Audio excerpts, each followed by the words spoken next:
Thank you so much again for this incredibly kind invitation. It's an honor and it's a pleasure to be here virtually with you today to celebrate the 1 year anniversary of the groundbreaking Cyberpeace Institute.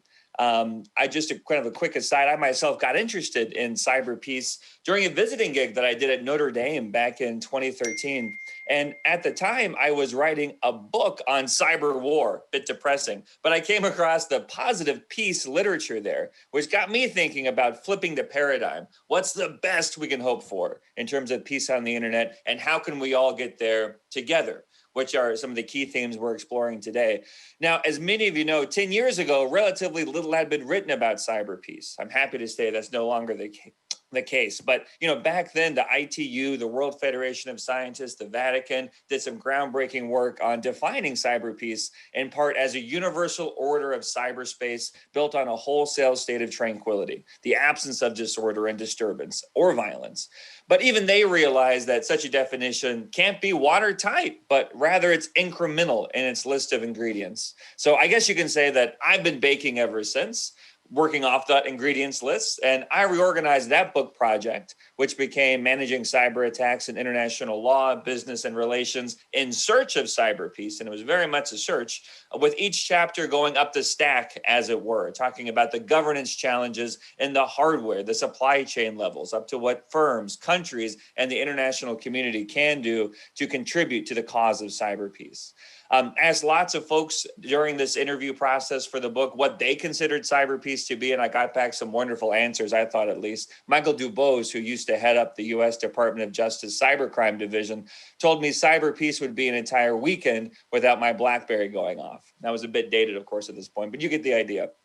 At the time and since, cyber peace has been discussed not in terms of a negative peace or the absence of violence online, which was the starting point for how Johann Galtung described the new field of peace studies he helped to create in 1969, but rather as the construction of a network of multi-level regimes that promote global, just, and sustainable cybersecurity by clarifying the rules of the road for companies and countries alike in order to help reduce the threats of cyber conflict, crime, and espionage to promote human rights to levels comparable to other domains.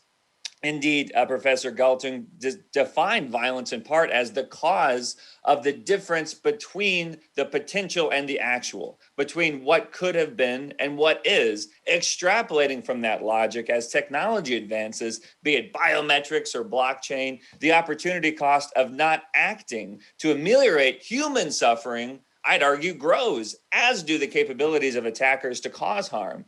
This highlights the fact that cyber peace isn't a finish line, as many of you are aware, but rather is an ongoing process of due diligence, of risk management. In this way, we're working to refine and operationalize the concept of cyber peace in partnership with the Cyberpeace Institute, in part through a new edited volume that we're working on. This is called Cyberpeace, Charting a Path Toward a Sustainable, Stable, and Secure Cyberspace, which I wanted to briefly mention as it's being published by Cambridge Press next year with my co-editors, Frédéric Duzet, from Paris 8, and of course from the Commission on the Global Commission for Cyber Stability, and Chris Ankerson from NYU. And this edited volume, we've invited scholars, practitioners, and leading organizations, including the Cyberpeace Institute, from around the world to put together contributions about what cyber peace means to them, right? And how it fits in part of the overarching cause for promoting international peace and security. In part, we organized the volume around 4 pillars of cyber peace, which I'd love to hear feedback on, frankly, we all would. And these pillars include, number 1, respecting human rights and freedom. So this kind of harkens back to the UN Declaration for Human Rights, of course, and FDR's 4 freedoms even, around freedom of speech and expression, religious freedom, freedom from want, even freedom from fear, which I would include the cause of human dignity.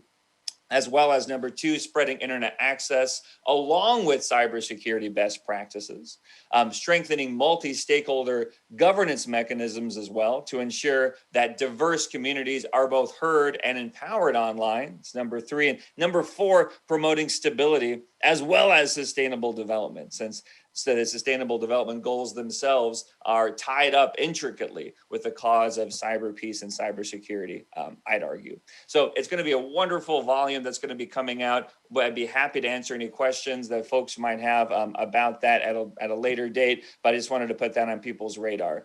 There's also a lot of wonderful work happening in this field that the Cyberpeace Institute has been wonderful to advance, not only in thought leadership, as you see today, but also really on the ground with helping at a lot of levels to push the ball forward here. And I'm happy to partner, including with the Cyber Security Clinic here at IU, the Cyber Peace Corps that's being developed, and the Cyber Peace Index even that's in development now as well.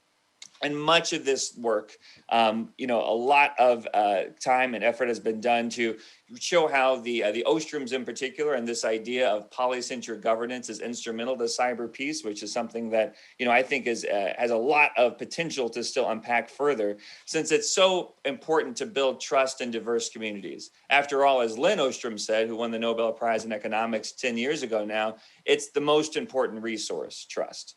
That's why this polycentric approach of doing all we can at all these levels, including through civil society efforts like the Cyber Peace Institute embodies, to build out this notion of a positive cyber peace is so important. It can't just be top down. It can't just be bottom up. It has to be a marriage of the two.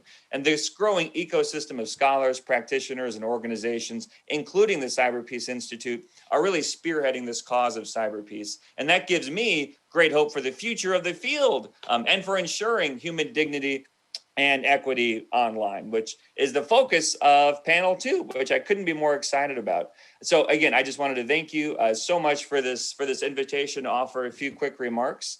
And I'd like to, from there, turn it over to panel 2 so we can unpack this notion a bit further. So thanks so much again, everybody. Happy anniversary to the Cyber Peace Institute. And hopefully we can get together in person, maybe in 2021 or 2022 to celebrate further soon. Thanks so much again.